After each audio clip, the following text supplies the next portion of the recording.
আসসালামু আলাইকুম। প্রিয় দর্শক, আমার ধারণা আপনারা সবাই জানেন যে আজকে আমি কী নিয়ে কথা বলবো। এটা আসলে এটা নিয়ে আলোচনা করাটা একটু বিব্রতকর, একটু লজ্জাজনকও বটে।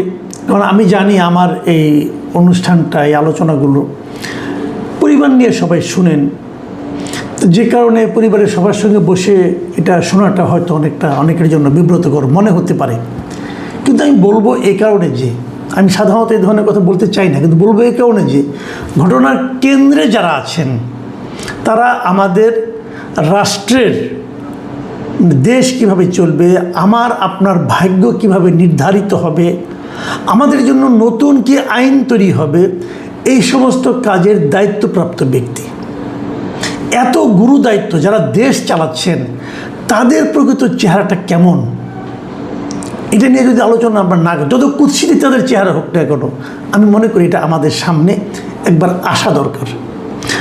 আপনারা বুঝতেই পারছেন, সাতক্ষীরা 4 আসনের এমপি গাজী নজরুল ইসলাম, ওনাকে নিয়ে কথা বলতে চাচ্ছি। ওনার বেশ কয়েকটা ভিডিও সোশ্যাল মিডিয়ায় এরই মধ্যে মোটামুটি ভাইরাল, মোটামুটি না ভালোই ভাইরাল হয়েছে।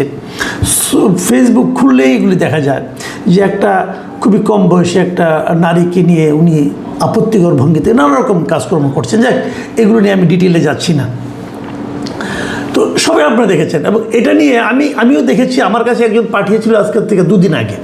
তো আমি প্রথম মনে করেছিলাম এটা হয়তো এআই দিয়ে বানানো অথবা সঠিক নয়, কিন্তু আজকে আমি এটা আলোচনা করলাম যখন দেখলাম ওই ভদ্রলোক নিজেই এই বিষয়ে একটা ব্যাখ্যা দিয়েছেন। উনি একটা বিবৃতি দিয়েছেন। সেই বিবৃতিতে বলেছেন এই মেয়েটাকে, এই ভদ্রমহিলাকে উনি বিয়ে করেছেন, এবং উনি বিয়ে করেছেন কবে? জুন মাসের, এবছরের জুন মাসের 17 তারিখে। এবং উনি এটাও বলেছেন ওনার যিনি প্রথম স্ত্রী আছেন মাকসুদা ইসলাম, তার অনুমতি নিয়েই উনি এই বিয়েটা করেছেন।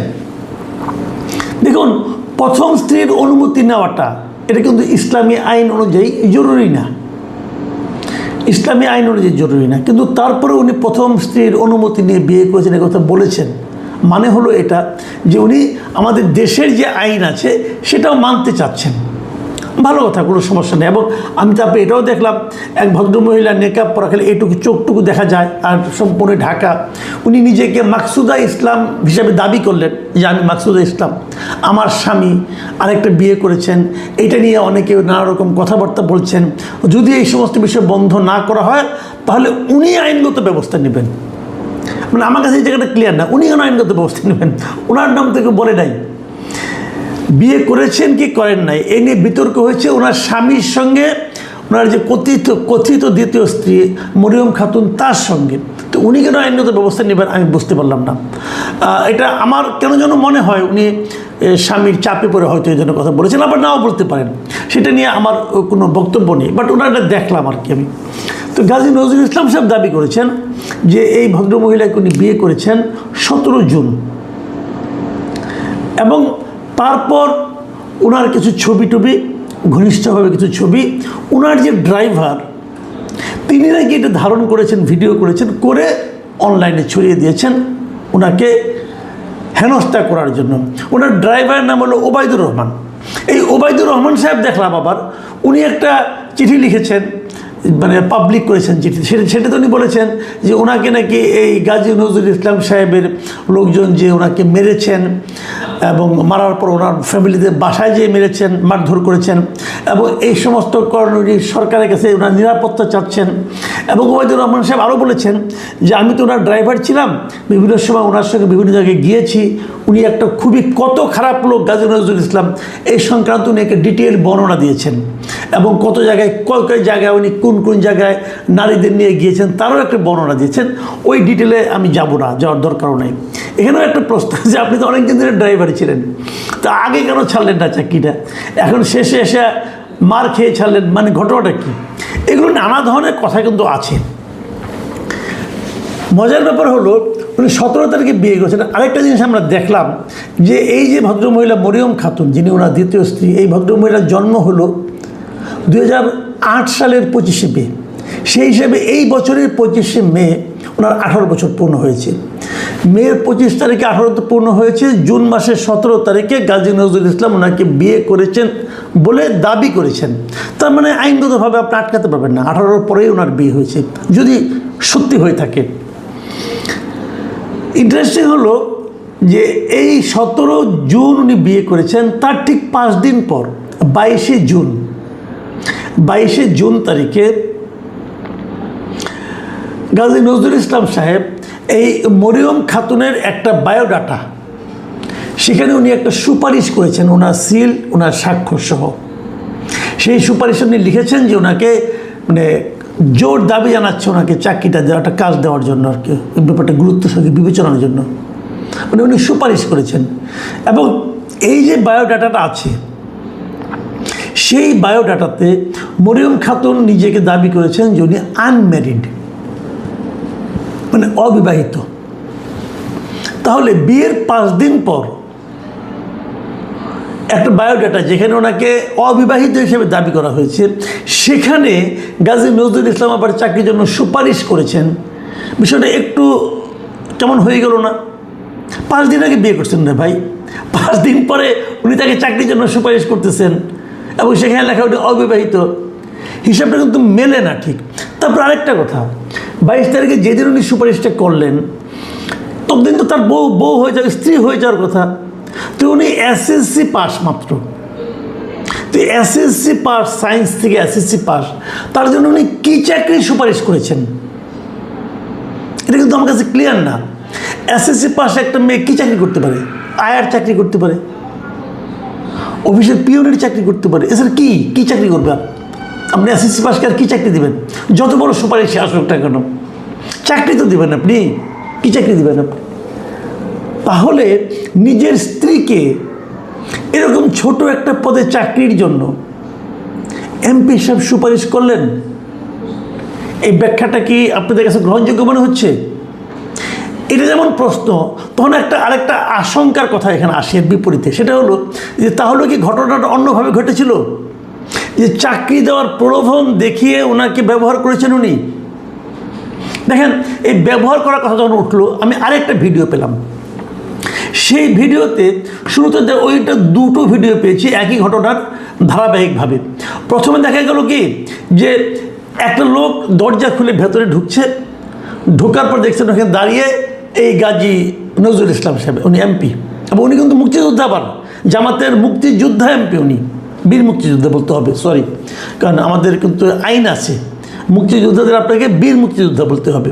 তো আমাদের এই বীর মুক্তিযোদ্ধা সাহেব উনি ফোনে কথা বলছেন, একটু দূরে ঘরের আরেকটা কর্নারে একটা মেয়ে দাঁড়িয়ে আছেন, প্রায় একই রকম পোশাক, হলুদ রঙের। তো এখানে যে কয়েকটা লোক ঢুকলো, ঢুকে তারপরে পরের ভিডিওটা দেখলাম যে ওই মেয়েটাকে জিজ্ঞাসা করা হচ্ছে তোমার নাম কি? মেয়েটা নাম বলতে চাচ্ছে না কিছুক্ষণ, তারপরে হঠাৎ করে মেয়েটি বললো যে আমার নাম মাহিয়া, মরিয়ম না কিন্তু মাহিয়া বললেন। কিন্তু আমি বুঝতে পারলাম না এটা কি সেই মেয়েটা। বয়স মনে হলো আরও কম, মানে এই মানে 17-18 বছর বয়স মনে হলো না আমার কাছে মনে হলো 14-15-16 বেশি হবে না বোধ হয়। যা হতেও পারে, অনেকে ছোটো দেখায়, হতেও পারে। তো মেয়েটাকে ওরা বারবার জিজ্ঞাসা করছিল মা তোমার নাম বলো, যারা প্রশ্ন করছিল তারা তাকে মা বাবা এরকম সম্বোধনই করছিল। মেয়েটা বললো তার নাম মাহিয়া, এবং এক পর্যায়ে দেখলাম মেয়েটা অনেকটা কোনো ধরনের জড়তা ছাড়াই বলতেছে আগে ভিডিওটা ডিলিট করেন, আর আপনাদেরকে নাম বললেই কে না বললেই কে, আপনারা তো এটা নিয়ে ঝামেলা করবেন, মানে এমনভাবে মেয়েটা কথার উত্তর দিচ্ছিল, আমার কাছে মনে হচ্ছিল যে এই ধরনের ঘটনার সঙ্গে এই মেয়েটা পরিচিত, নতুন কিছু না। ভিডিওটা আপনারা পাবেন। এরপর একজন ওই ভদ্রলোক মানে আমাদের বীর মুক্তিযোদ্ধাকে জিজ্ঞাসা করলেন যে আপনি কি মুরব্বী এখানে কতবার এসেছেন এই বাসায়? তুমি বললো, উনি 2 হাত তুলে বলেন যে না আমি একবারই আসছি, এর আগে আসি নাই, এবং বলছে এই রুমে আপনি কীভাবে ভাড়া করলেন? ওইকে আমার ড্রাইভার ভাড়া করে দিয়েছে। তারপর ওরা জিজ্ঞাসা করলেন যে আপনি জামাতের লোক হয়ে এই কাজ করলেন, এটা আপনার খারাপ লাগে না?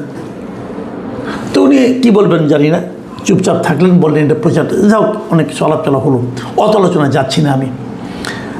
তাহলে আমার প্রশ্ন হলো, এইটাই কি সেই মেয়েটা ওনার স্ত্রী? অথবা যদি স্ত্রী না হয় তখন তো এমপি সাহেব বলতে পারতেন যে উনি আমার স্ত্রী, তার মানে তখনও তার স্ত্রী হয়নি। এটা কি আগের ভিডিও নাকি ওই ভিডিওটার অন্য একটা পার্ট? অন্য পার্ট, এটা অন্য ঘর, অন্য বিছানা। তাহলে উনি কে আসলে? যদি ওনার বর্তমান এই যে মরিয়মই হয়ে থাকে, তো উনি তো নিজের নাম বলেন মাহিয়া, মরিয়ম তো বলেননি। তাহলে এই ঘটনাটা কি? তার মানে উনি কি এই ধরনের কাজ প্রায়ই করেন? উনি কি এই ধরনের কাজ করতে অভ্যস্ত? দেখুন, নারী পুরুষের সম্পর্ক কার সঙ্গে কী সম্পর্ক থাকবে এটা তার ব্যাপার। পৃথিবীতে অনেক কিছুই ঘটে যা আমরা জানি না, মাথাও ঘামাই না, কিন্তু এটা নিয়ে আমরা ঘামাচ্ছি কেন? মাথায় ঘামাচ্ছে এই কারণে, উনি একজন জনপ্রতিনিধি। উনি কিন্তু সাতক্ষীরা 4 নির্বাচনী এলাকার জনগণকে প্রতিনিধিত্ব করেন। উনি একজন আইন প্রণেতা। আমার দেশ কীভাবে চলবে না চলবে এই সমস্ত যে আইনগুলি হয়, সে আইনের প্রণয়নের ক্ষেত্রে উনি ভূমিকা রাখেন। উনি দেশের অত্যন্ত গুরুত্বপূর্ণ এবং সম্মানিত একজন ব্যক্তি।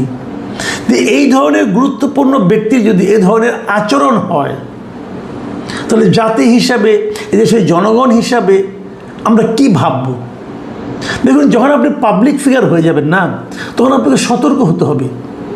কারণ মানুষ তো পাবলিক ফিগারকে অনুসরণ করে। আপনি সাতক্ষীরা 4-এর মানুষের কথা ভাবেন, তাদের কাছে তো অনুকরণীয় ব্যক্তি এই লোকটা। তারা তো এমপি সাহেবকে অনুসরণ করতে চায়। এমপি সাহেবের কাছে তারা কী শিখছে? তারা এমপি সাহেবের আচরণে, চরিত্রের কী নমুনা দেখতেছে। সাতক্ষীরা 4-এর মানুষজন এখন তাদেরকে মাথায় হেড করে দিলেন এই একটা ভদ্রলোক। লোকে তো বলবে যে আপনারা এরকম কেমন লুচ্চাকে ভোট দিয়েছেন। কী জবাব দেবে তারা? এত লোককে আপনি অপমান করলেন, কেন করলেন? এবং আপনার এই আচরণ দেখেন উনি একটা কাবিননামা দাখিল করেছেন, দেখাচ্ছেন যে কাবিননামা। আমার সন্দেহ আছে এই কাবিননামাটা নিয়ে।